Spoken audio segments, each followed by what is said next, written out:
So, um, it was during the era of Watergate and the Pentagon Papers and so on and so forth. So I decided well, I didn't really decide. I met a woman who ran a little independent news service, and she codged me into writing some pieces about Vietnam. And I thought, well, this is a kind of way of teaching. These were kind of explanatory and revelatory pieces about what U.S. intelligence was up to no good, in my opinion, in Vietnam. And so I began writing, and then I decided that's what I want to do. So the rest is history. Very good history, because I've read on you, sir, and I noticed that you were a Bronze Star recipient, which, for the non-initiated, it's earned in recognition of exemplary military service, highlighted by acts of bravery and sacrifice. And you mentioned the overarching narrative, and the Vietnam War being rather negative, which, having lived through it, you would know. Were there any accomplishments you could identify that were of benefit at that time, at the very least, to the intelligence community? Was, was the war of benefit to the intelligence community? It's hard to say. I can't think of anything offhand. I mean, it was a mess. The foundations of the war were faulty. So it was built on a faulty foundation of taking over from French colonialists. And this is often forgotten. And that the Vietnamese Revolution, although there were communists involved from the very beginning, it was also a national revolution. It was kind of a civil rights revolution. It was people rising up against these French colonial masters who treated them like crap. I mean, just really exploited their labor and so on. And so the French were defeated by these kind of ragtag guerrillas, and the U.S. took over the war. And, we know the whole sordid history of the war. It was just built on a bad foundation. I was back in Vietnam in 2017, and I was going around, and I thought, who had this bright idea that the United States could go all the way across the Pacific into the jungles of Vietnam? I mean, you just go, my God, how did that happen? Well, it was the Cold War. And Vietnam was on the Cold War chessboard. And so we went in, and everybody here who's listening to this point probably knows what happened. And I can't say the United States, tried everything in its arsenal to defeat these communist guerrillas backed by Russia and China. And the Vietnamese were determined, and it was a home game for them. It was an away game for us, a way away game, and we were out of our element. So U.S. intelligence tried everything from mass assassinations to crop defoliation, Agent Orange, dropping electronic sensors on their supply routes through the jungles. We tried everything, and obviously, in the end, it didn't work. So I would say that the United States came out of Vietnam and said, we're just not going to do jungles anymore. You know, that's not our thing. And when we won the so-called 100-hour war in the Gulf and kicked the Iraqis out of Kuwait, it was said to be a joke that there was a big banner wrapped around the Pentagon saying, "We do deserts, not jungles." So, Oh, that's clever. yeah. So, So, in light of that experience, then, would you say that America's intelligence, having not been equipped then to engage with that sort of climate that the war brought, how has it changed organizationally? What have you, as you've observed, or even developmentally? well, the big event was 9/11, of course. Mhm. The shocking attack by Al Qaeda. I have to explain it because I suppose there's some people listening who weren't born then. And it's just a hazy memory, but these Al Qaeda Muslim extremist terrorists attacked the United States, brought down the World Trade Centers in Manhattan and flew a jetliner into the Pentagon and would have flown another plane into the US Capitol had not the passengers heroically risen up and wrested the plane's control back. But unfortunately, it crashed in a field in Ohio. But that radically changed America and American intelligence. And we pivoted from being a strategic collector focused on the Soviet Union, or rather Russia. The Soviet Union had collapsed in 1991, and that was a huge victory for the United States, the collapse of the Soviet Union. And we were astride the world like a giant colossus, ruling the world for the 1990s. But into this power vacuum rose these Muslim fundamentalist extremists, and they, we U.S. intelligence was reconstructed after 9/11 to go after these terrorists, and that's a very different kind of war than recruiting spies in Russia and China and so on. This was the iron fist. This was and we broke a lot of norms. The CIA was kidnapping terrorist suspects and taking them to so-called black sites in various countries around the world and torturing them. And and they defend it to this day for the most part as something that was very necessary to do. And I'm somewhat sympathetic of that. But the fact is that torture isn't really first of all, we shouldn't do it as Americans with our ideals, or our professed ideals, I should say. We shouldn't do it. And two, it's not a very efficient way to elicit confessions from people. The FBI has been doing interrogations for decades, and they know how to do it. And you do it more with, a carrot and stick. There's always a threat of punishment, but you establish rapport with the person. They say, this terrorist, they say, your war is over. Great job. You brought down the World Trade Center or whatever you did. You've killed a lot of Americans. Good for you. But, you're in our custody now, and you're not getting out. So you might as well cooperate. And I understand where you're coming from. You probably came from a poor family. It was oppressed by some U.S. ally in the Middle East. We understand where you're coming from. So we get that. And anyway, there's lots of ways to interrogate people without torturing them. And so that was a very radical change in U.S. intelligence, and it really changed the CIA, and I think to some degree took its eye off the ball of Russia and China, the main adversaries and the main threats to our national security. And where would you say that focus lies now? Well, if you listen to any U.S. national security official, they'll say China. That's all you talk about. Whereas Russia is actually running a war against us via Ukraine. Now, I'm a hawk on Ukraine. I believe they are fighting for us by fighting for themselves, and that the Russians are a really dangerous foe who has made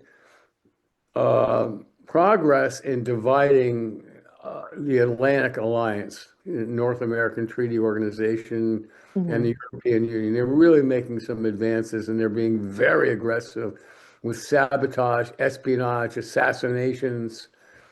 They're a brutal, savage foe. So I don't think we're doing enough about that.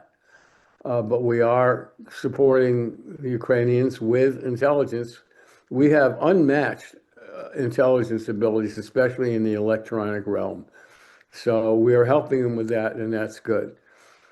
China is a much more difficult foe. They're very intelligent. They're very wily.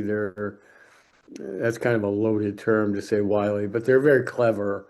Mm, Yeah, they're an old civilization, and they've been doing it for a long time.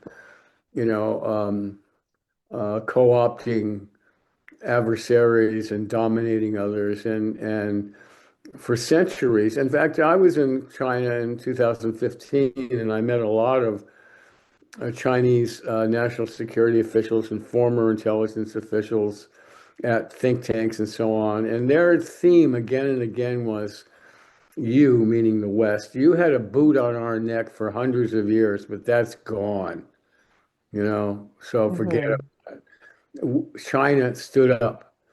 China is now a fully modernized economic juggernaut and bringing all the skills and national resources to the global playing field. And they are a formidable adversary. And I think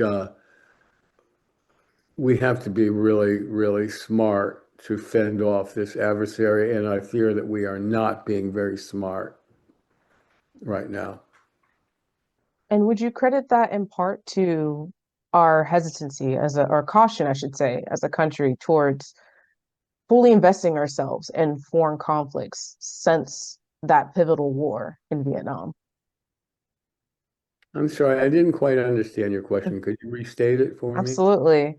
I was saying, would you credit some of that to our caution and as Americans towards putting ourselves fully in any foreign conflict since Vietnam?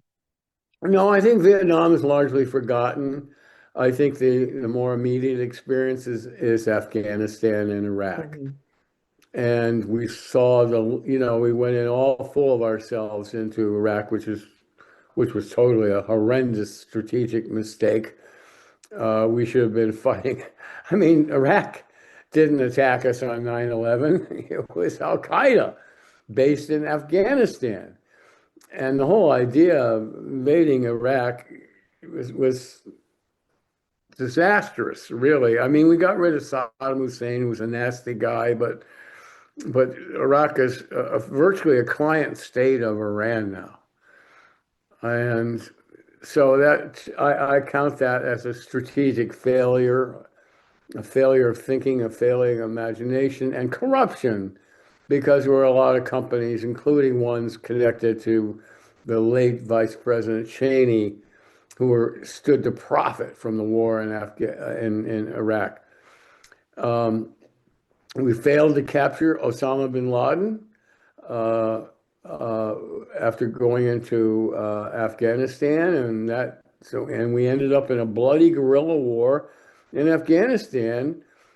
Again, this is where Vietnam becomes an issue. You know, ignoring the lessons of Vietnam, which you can't go into some foreign country where you have no uh, civilizational connection to, and just sort of crash into their country like drunken party goers, break up all the furniture, and expect that they're going to love us for it.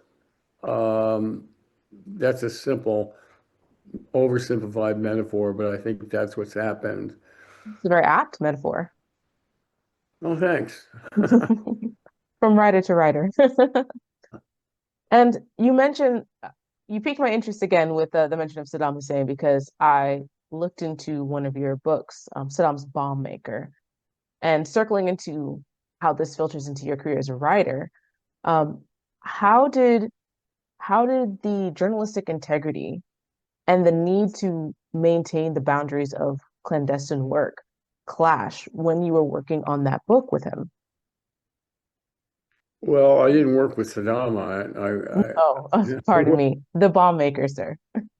There weren't any secrets, if that's what you're asking. Um, he told us largely, he told a story that was known to U.S. intelligence because he escaped. The first chapter of the book is about his escape from Baghdad. It's very riveting, if I do say so myself. Chapter It is indeed. I've read it. how, I of loved how it. it's like a movie. I mean, how he escaped from Baghdad and got out of the country, and he told U.S. officials something really important that they did not take into account.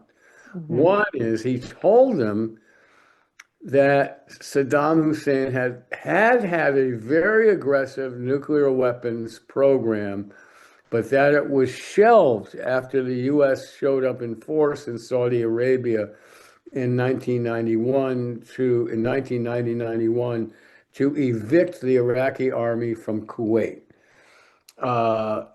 Fearing an invasion, he shut down the program and scattered the scientists around. And he told them that, and he said, if you want to really denuclearize or eliminate any chance of Saddam restarting that program, you've got to smuggle out the scientists, because those are the people who know how to do it, and they don't want, and they're not real big on Saddam themselves. They would eagerly leave Iraq if they could.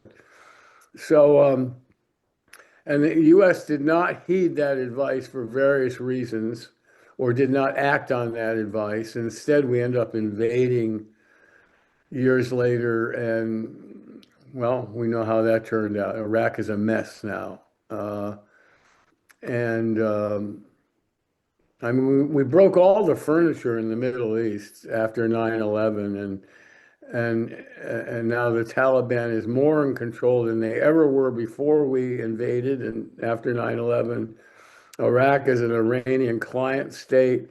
It's, disastrous U.S. foreign policy. And so to circle back to your question, there weren't any secrets in the book. He was telling his story.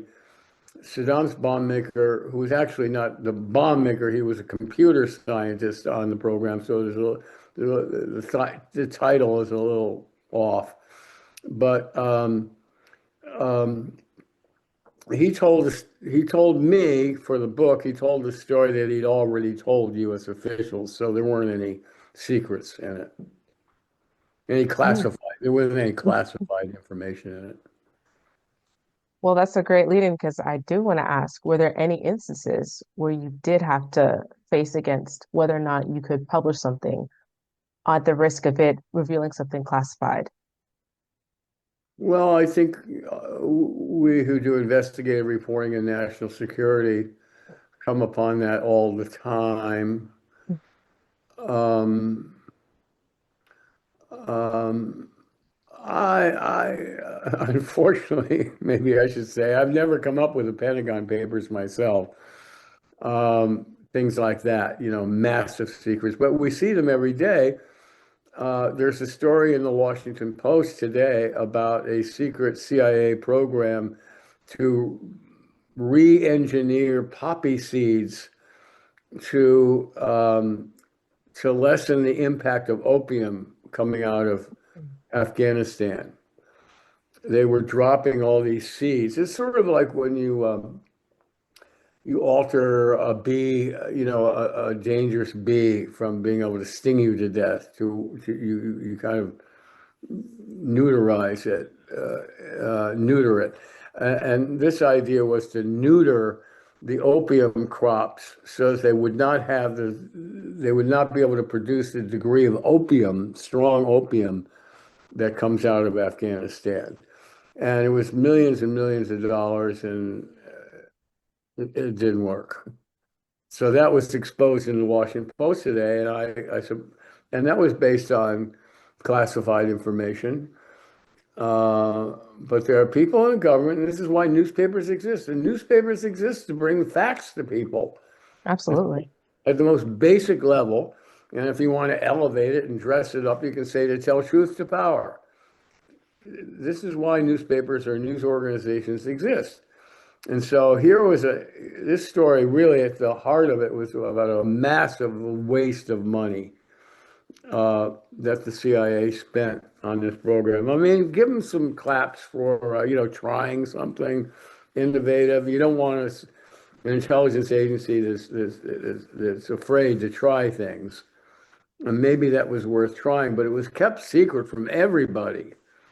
And It just went on over the objections of people and wasted. And in the end, they should have pulled the plug on it years earlier, but they kept on going, so they wasted a lot of money. So that's the kind of thing, that kind of classified information we get and we look for. I mean, we're saying, how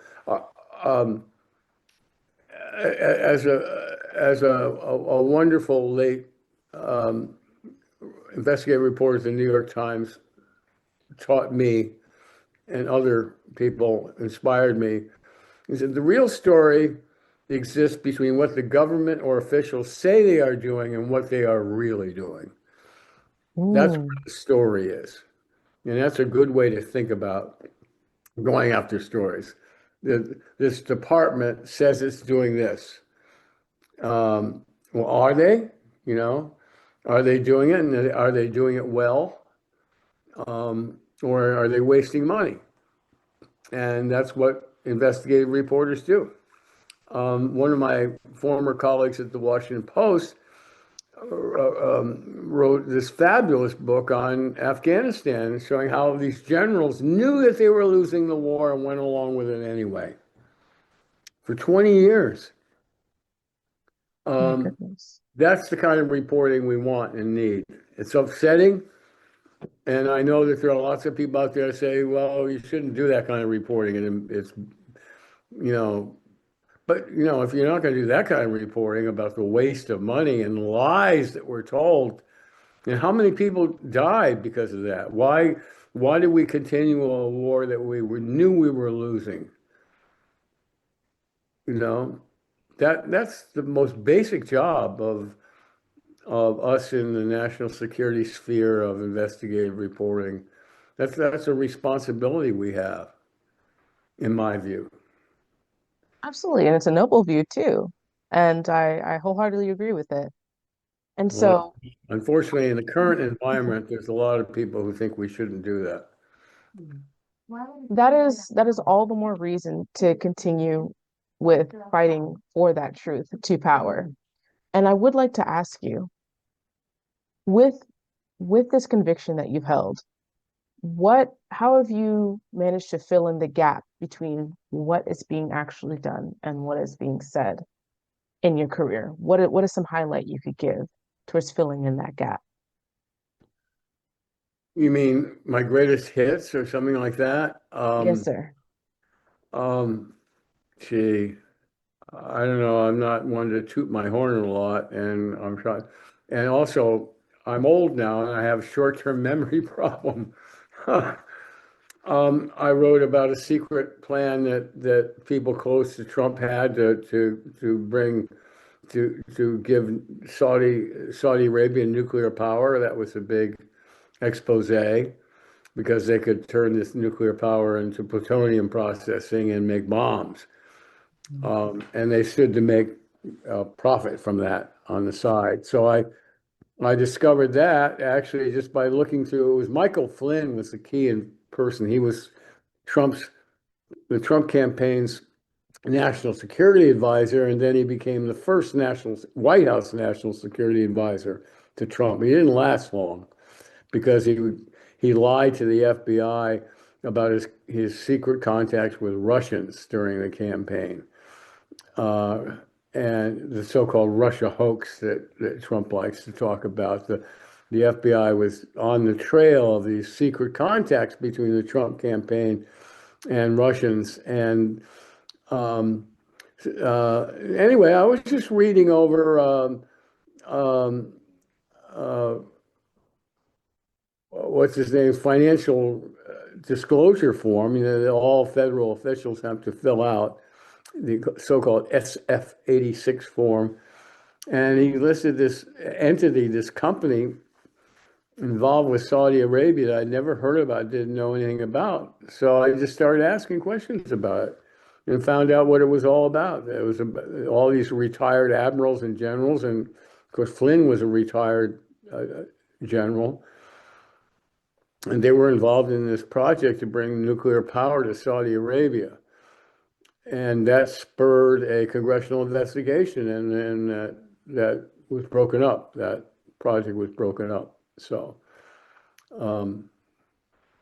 I've written about how lie detectors don't work. Lie detectors that they use to doing these investigations of whistleblowers and so forth. Lie detectors work in certain situations. You you arrest a petty criminal, and you've already got a lot of information on them, and they're not very clever, and they indicate easily on a lie detector that their pulse is going up and so on, and the interrogators can use that, against it. But you know, Russian moles in the CIA were able to pass their lie detector tests because they knew how to do it. They knew how to beat the polygraph exams. So that's been sort of a hobby horse of mine. And whenever this issue comes up, like it has recently, where Pete Hegseth has announced he's going to polygraph all these people at the Pentagon who he suspects of leaking, and that's a fool's errand. And it's bad for morale. It doesn't work. So I've exposed that in the pages of the New York Times and elsewhere over the years. I wrote about the CIA's Phoenix assassination program in Vietnam early on in I my read career. about that. Hmm. Um, I don't know. I can't think of anything offhand. I'm sure I've had some other hits that I could mention, but I can't remember them. Well, Phoenix assassination is certainly no light feature to talk about. I mean, I did certainly one of the more controversial acts, to say the least. Um, and I will say that it's, in my opinion, I'm no national security expert, but in my opinion, I'd argue that it was one of the moments where one trips and falls in an attempt to make a change in war effort, because the Viet Cong at the time were such a formidable opponent, not just in surface warfare, but also in clandestine warfare, having moles amongst the ranks. So it was certainly an attempt made, but it wasn't executed in the way that it was intended to. Now, before before we get launched into another tangent, I did want to let you know, sir, with respect to your time, that we do only have a little over 5 minutes left. Okay. And I wanted to use that to ask your opinion as a professional who's had a long-standing career in the intelligence community. What would you say to the young professionals, not only in network, but also within the national security sphere in general, um, how they could how they could pursue something, a career in this field, even with all the changes that come with it and all the difficulties in administrations and organizations and even personal difficulties. Well, I'm patriotic, so I think it's a great calling, even though I hated the Army. And there were corruptions that I saw in Army intelligence that I didn't like. But still, I think we need good people in public service. So I'm all for people thinking about intelligence as a career. There's all sorts of different jobs in intelligence, go from the electronic side, the computer side, the crypto side, the analytical side, and then there are people who are trained like me to go out and recruit foreign agents. Uh, there's all sorts of a wide variety of fields, but I would say for anyone on the human side of it, interested in the human side of intelligence or analysis, study history. You can't do worse than studying history, and languages. I'll tell you, you'll be snapped up if you can master Chinese or Japanese or Vietnamese, Arabic in particular.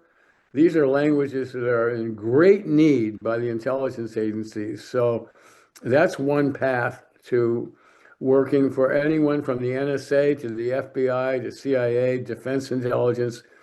You can get started in an intelligence career like I did, by joining the Army, Navy, Air Force, Marines, and opting for a career in military intelligence. You do that for 3, 4 years, and then you jump to the civilian side.